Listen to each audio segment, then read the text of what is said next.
Final game of the week, guys, and this I think is a game of the round, a game of the week. Newcastle versus Arsenal. Arsenal need to keep winning. They need to keep winning. Newcastle need to keep winning because they want to play that champion. They don't want to even give any hope to Manchester United or Liverpool that either of them can come up and come third or whatever. So they need to win. And Newcastle lately have also been playing very well. They've been scoring a lot of goals. I remember weeks ago I talked about Isak, and Femi didn't understand Isak. And I told him the Isak I knew in Spain, Isak will play anywhere in front, not just in the middle. And Isak loves space. He loves space because of his long limbs. He loves to run. He pushes the ball on the run, and it can be tricky as well. He's not just a goal scorer. And we saw how he's done it in the last two games, for Newcastle United. So Newcastle United, they're in a very good place. Joe Willock is playing, I think, the best football I've ever seen him play. I've never seen Joe Willock play with this much confidence, and he's doing that for the fun of it. And then you look at Bruno in the middle for them as well. The entire team, are doing very well. Arsenal, they are back to winning ways finally. Beat Chelsea as expected. So everybody's beating Chelsea, but they need to keep winning. If they're going to continue to keep, for the people who are still hopeful that Arsenal can still win the title, Arsenal must keep winning. Guys, first was Newcastle versus Arsenal.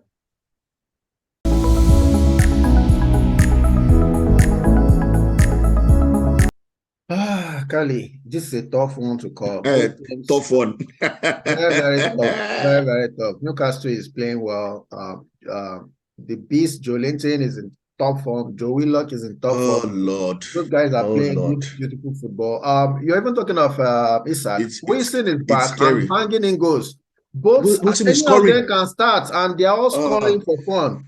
So sorry, Festus. The manager is even playing both of them together. Yes, he played in some matches. He played both of them together. So he won't play both of them against Arsenal. No, he can't play both of them because there will be.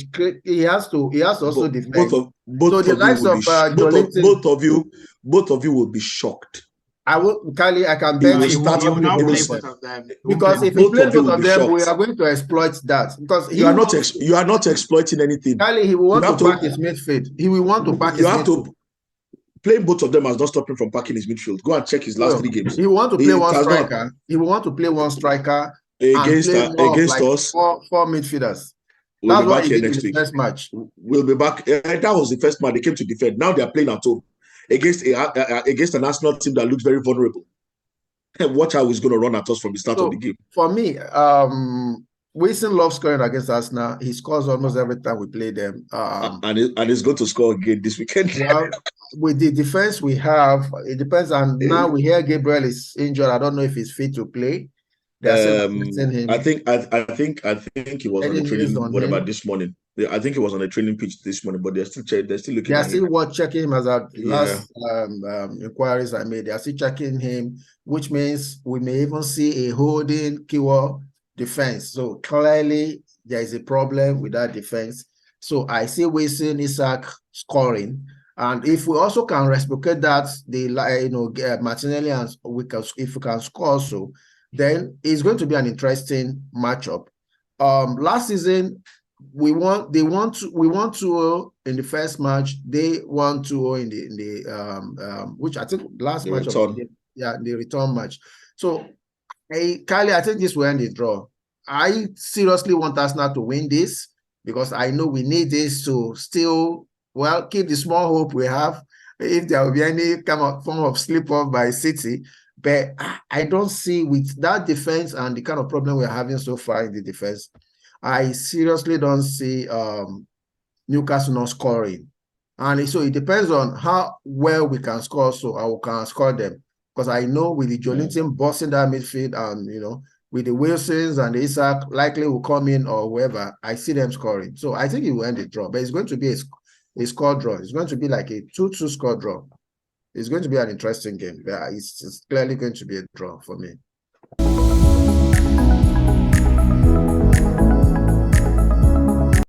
Okay, so this game, there's a lot to unravel in this game. for Arsenal, clearly, everybody knows what the mission is. They need to keep winning, right? Yeah. We've all said that we believe Man City are going to win, but I think, Arsenal needs to keep winning. You have to be prepared just in case a miracle happens. So that's one thing. This was also the ground where, you could almost argue that Arsenal's top four hopes last season completely crashed. Is there an element of the team wanting to go back there? I know it's different players, different team. Do they want to go and fix that right? I think that the mentality for this game will be very, very different. I feel like the pressure is also off in a way, from Arsenal, because I think in the past couple of games, we had something to lose. We were holding on to the advantage we had over Man City. So that was coming into the play, no doubt about We're that. in our heads. We're in our heads, in our feelings, as they say, so I feel like the pressure is a little bit off from Arsenal. And you can see that freedom come back a little bit to them. And even when Chelsea scored, sorry, please don't call. Don't please. No. Wait, You cannot use. You can never use Chelsea. You can never use Chelsea's game. Wait. I am going to. Who has not beaten Chelsea? No. You're the one making Chelsea fans not to subscribe with us. Stop the reason they are losing. But you have to give it in context, considering that against Southampton, which are even a worse team, we conceded 3 goals. No, current form, Southampton is better than Chelsea. Yeah, true. I agree. Current form. If they play right now, Southampton will beat Chelsea. They've lost 7 matches in a row. And those 7 matches they're not playing the Cities, the Arsenals. They are playing some small teams, and they are losing. Let's not pile on Chelsea. So for me, I look at this game as from an Arsenal point of view, and I'm going to address the. Leave Chelsea alone. I'll address the Newcastle point of view. So Newcastle. I also want to see Reiss Nelson. Yes, I definitely want to see Reiss Nelson. I really miss that guy Phillips. That's one good player who will allow go without. So we'll come back to that, but let me look at Newcastle. Newcastle are definitely flying high now. They had that blip against West Ham, which was a blip. We have to say it was a blip, because considering that their next couple of games, they've really shown that. And if you look at Newcastle, Eddie Howe knows his settled team. Yep. That team for him is Isak, Joe Murphy, Joe Linton. I don't know why Joe Linton didn't play last game against Southampton, or maybe you guys might have some more recent news. But normally it's Isak, Joe Murphy, Joe Linton, and then you now have Grimares, you've got Willock, and you've got Longstaff in that middle. That's the team that has played. If you look at the last couple of games, that's the team that usually starts the game. So for me, I look at him to repeat exactly that team against Arsenal, and look to bring Callum Wilson if the game is still 0-0, going into the second half, hoping that he might do something. So Newcastle are going to be prepared for that team, for Arsenal. But I just give Arsenal just a slight edge in this game, and I'm predicting a 2-1 victory. 2-1 victory, because I think that there is something to be said about that pressure not being. And the last time Newcastle played Arsenal, they were actually adjusting their tactics because they were so afraid of Arsenal. Yeah. So, and I think that team is capable of going and look and listen, away from home, we've actually been the second best team. I know we were the top best team, away from home the whole season. Obviously, the game to City has not helped that recently, but we do very well away from home. So I'm not expecting that it's going to be your normal Newcastle Arsenal game.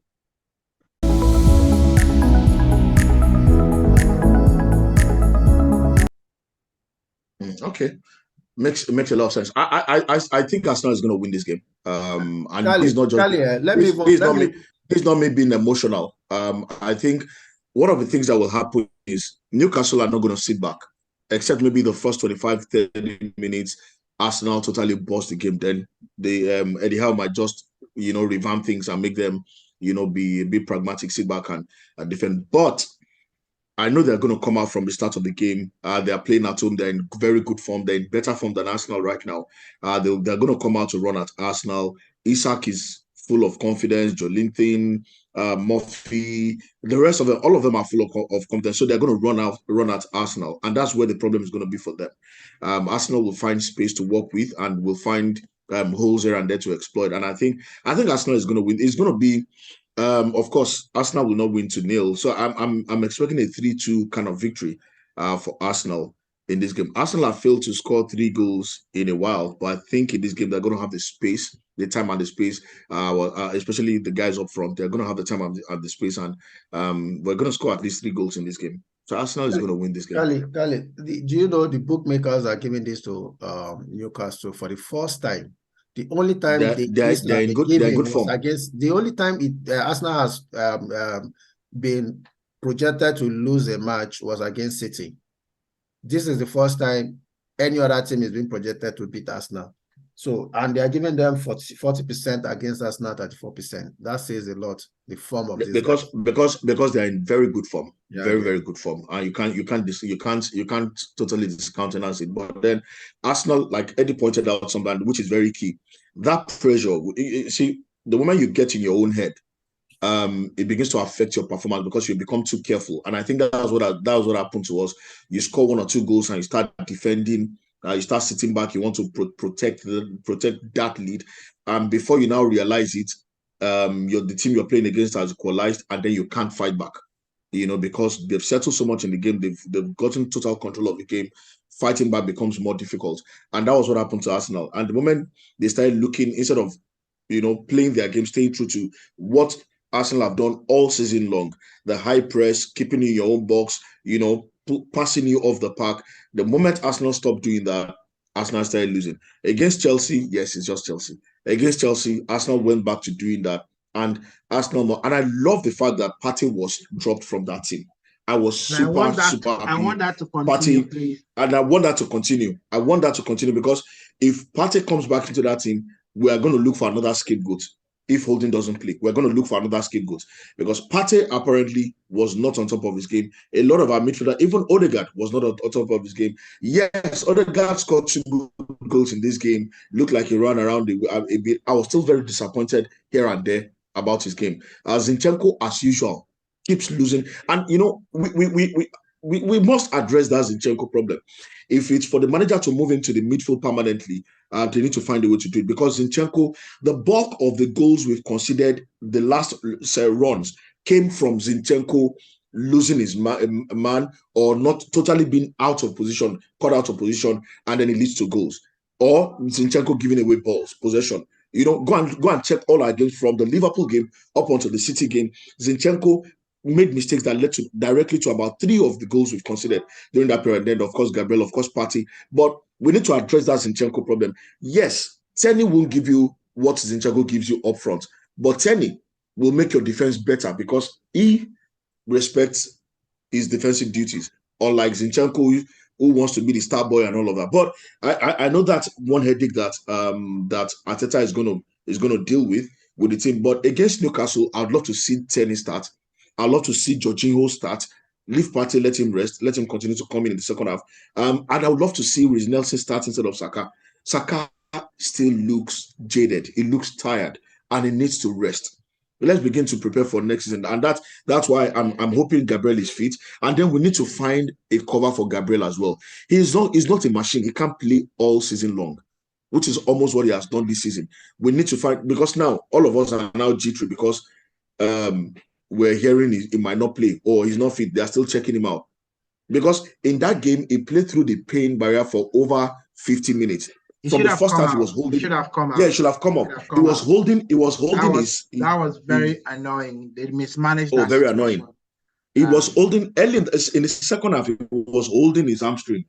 I saw him, and I remember I was watching with a few friends, and I was telling them, well, this guy is holding his hamstring. It's time for holding to just. It's Chelsea. It's Chelsea. We would beat them with our under-23 team. We win.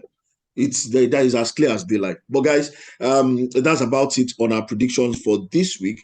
Hopefully, we come back and Eddie is totally wrong in his predictions. Yeah, because he's the one who went against one of our predictions. So we hope he's totally wrong in that one.